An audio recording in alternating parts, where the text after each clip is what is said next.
Bon, alors, on est avec Monsieur Nomad Régis, qui est le frère du président, Monsieur Freddy Nomad. Donc là, on est en dessous de l'éolienne E6, qui est juste là. Hein. Ok, non, non, non, non. E6. Et effectivement, bon, on entend, si vous entendez, mais ça fait un bruit un peu... Ouais, on entend, bon, c'est normal, c'est une hélice. On entend un bruit. Donc au niveau de la distance, la distance qu'il faut avoir entre chaque éolienne, c'est combien à peu près? Selon le nouveau projet, il faut environ au moins 200 à 300 mètres entre chaque éolien. Ah oui, c'est ça, c'est environ ça, ouais. C'est environ 2 à 300 mètres, d'accord.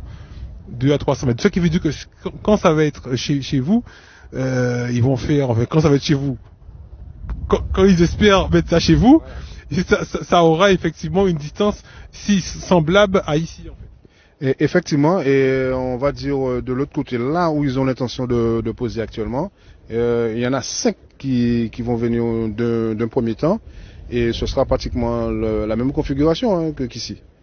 Et en sachant que les éoliennes qui comptent poser, c'est les nouvelles générations, mais qui sont 2 fois plus grands que ces éoliennes-là, quoi. Ah, ils sont plus grands que ceux-là, en fait. Ah oui, plus grands que ceux-là, plus grands que ceux aussi de Sainte-Rose. À Sainte-Rose, il y a déjà un parc éolien, mais les éoliennes, ce sera le double, voire le triple. Voilà. D'accord. Donc effectivement, ça fera forcément plus de bruit que ça. Ah oui, plus de bruit. Donc tu te rends bien compte, là actuellement on est en dessous des éoliennes et le bruit que ça fait. Donc on ne peut pas travailler là-dessus. Un agriculteur ne pourra pas travailler en dessous des éoliennes. Ça c'est inimaginable. Avec le bruit que ça fait, c'est pas possible. C'est surtout que c'est impressionnant, quoi. Enfin, je sais pas pour vous derrière la caméra, mais nous qui sommes ici, ben, on a l'impression que c'est dangereux. Si le truc se dévisse ou je sais pas, ça va être dangereux. Alors, est-ce qu'ils ont prévu quand même une distance par rapport à là où vous avez vos exploitations, combien de mètres qu'ils ont prévu, ou du moins combien de kilomètres qu'ils ont prévu de distance entre vous et là où vous devez, là où ils vont implanter ces éoliennes? Et il n'y aura pas de distance, zéro distance, parce que ici, là, on est sur la côte. Donc, par rapport à les bonnes terres agricoles qui sont un petit peu plus loin, ça va.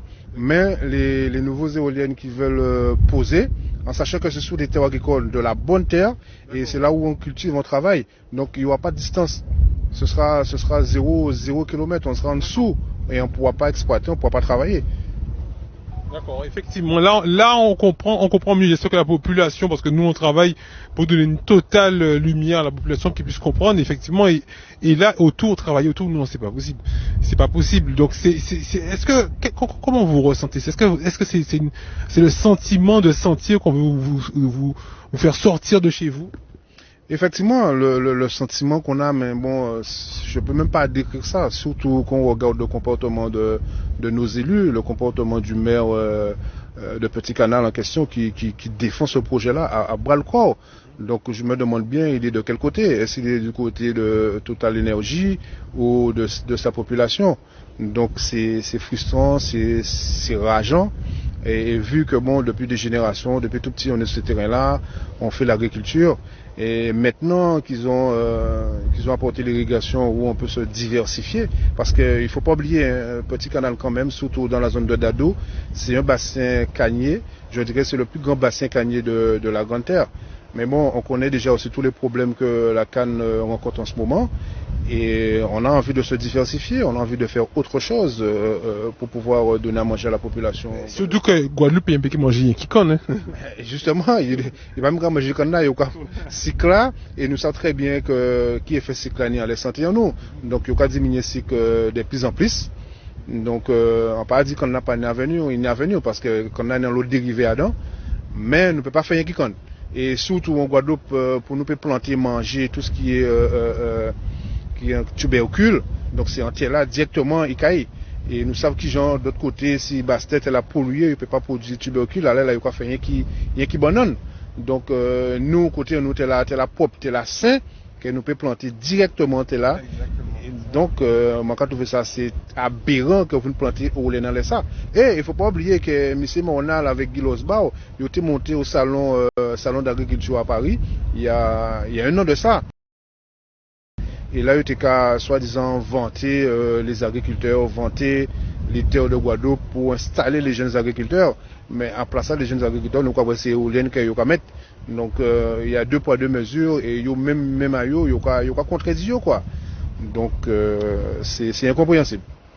Effectivement, c'est vrai que on a vu beaucoup de communications qui sont effectivement pour. On sait que M. Losbar, c'est le président du département et c'est un projet effectivement où le département avait son mot à dire, ou M. Mornal qui est aussi conseiller départemental. Donc, est-ce que effectivement la solution, ce ne serait pas effectivement d'aller voir directement avec M. Losbar, qui est plus à même de prendre une décision que M. Mornal?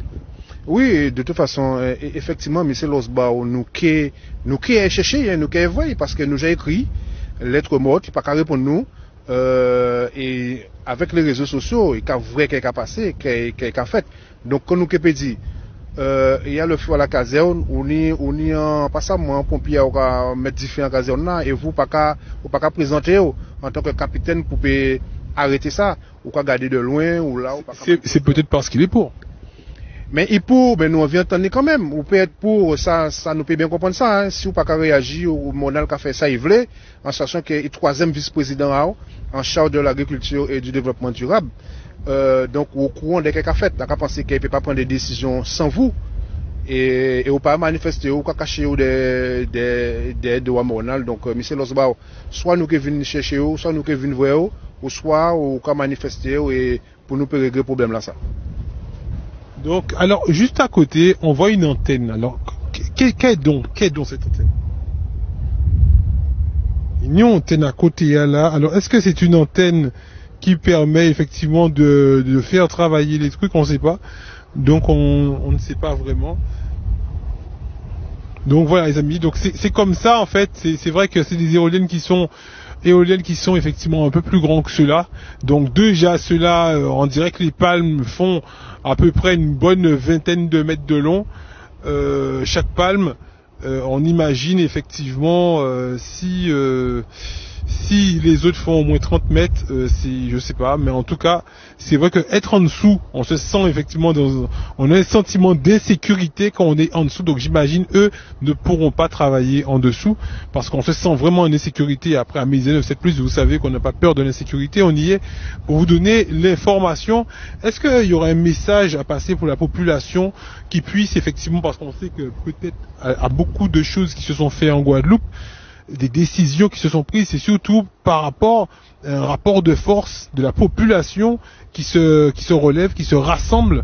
Donc, pour ce rapport de force, il faudrait que la population soit avec toi. Il faut que ces mouna Guadeloupe là, avec les autres, pour yopé ça dit qu'on ça, ben c'est combat en nous aussi, parce que t'es Hans Bertrand, t'es Petit Canal, t'es tout ça, c'était qu'à nourrir tout le monde Guadeloupe, sachant qu'elle ouvrait avec Frayard, monsieur Freddy nous mettait là, qui t'expliquait nous, que ici, assis, Nord Grande Terre là, c'est là qui est moins pollué par le chlordécone, parce que nous savons que le chlordécone, c'est surtout pour te chasser les charançons sur la zone humide bastérienne, de protéger tes, ça quoi dit la population? Mais quand c'est la population, c'est de prendre conscience de ça. Nous, là, pour le moment, nous, ce territoire à Petit Canal, mais c'est un problème qui a concerné toute la Guadeloupe. Et nous faire attention à ça, parce que nous avons regardé très bien, hein, nous avons pris un chlordécone là, d'ici, il y a quelques années de ça, il y a eu en dérogation, et en sachant que ça a déjà interdit aux États-Unis, ça a déjà interdit en France, et il fait nous quoi en Guadeloupe, que bon, ça peut avoir une grande conséquence. Et aujourd'hui, 30 ans après, nous avons voir les conséquences là. Donc, éolienne là, nous ne veut pas y, parce que nous n'avons assez, surtout sur le territoire Petit Canal, nous n'avons assez, ni d'autres alternatives. Donc, il faut mettre ça, faut penser en compte, et pour pouvoir travailler en ça, quoi. Faut travailler en ça. Et quand on dit nous avons ces éoliennes là, mais c'est que la partie émergée. Mais il faut savoir aussi qu'en bas, béton qui est descendre, il faut compter béton là qui descend environ 50 à 60 mètres. Ah oui, d'accord. Voilà. Donc c'est pour ça, effectivement, il y a eu maintenant sécurité. Ça a fouillé en disant tel là. Ça a fouillé. Donc, imagine les autres, quelqu'un là, nous, on l'est, côte là, quand on a dit. Donc, en que c'était là, bon, c'était plus tout, ça était rocailleux. Mais là, on a, imaginez qu'il y a des bons terres agricoles qui est pas ni wash. Imaginez, quantité de terres qui ont érodé, puis on peut mettre béton. À un certain moment, messieurs, nous pas besoin de faire grande école pour nous comprendre que ça a saccagé terrain là et c'est des bitins que nous connaissons la vie, à pas bitins que j'ai pu retirer là, à pas bitins que j'ai pu remettre au nom. Donc à un certain moment, population Guadeloupe, pas laisser nous encore béonner, faut pas couiller nous encore. Fait nous revenir nous et ils ont un bon exemple avec mes petits canaux que nous mettons en place et nous quoi voir qu'à fait. Nous pas qu'à laisser couillonner nous encore. Donc c'est nous qui mettons là, c'est ban nous pour le travail, non l'inverse. Donc venez vers nous. Alors pourquoi la population a bien comprendre parce que dès qu'on a dit effectivement mais petit canal c'est nous qui mettons en place et tout. Alors est-ce qu'ils ont un parti politique qu'ils ont soutiennent parce que c'est mon qui dit aussi peut-être que c'est parce qu'ils ont fait partie de la partie adverse. Alors est-ce qu'ils ont un parti politique autre que qu'ils ont soutiennent?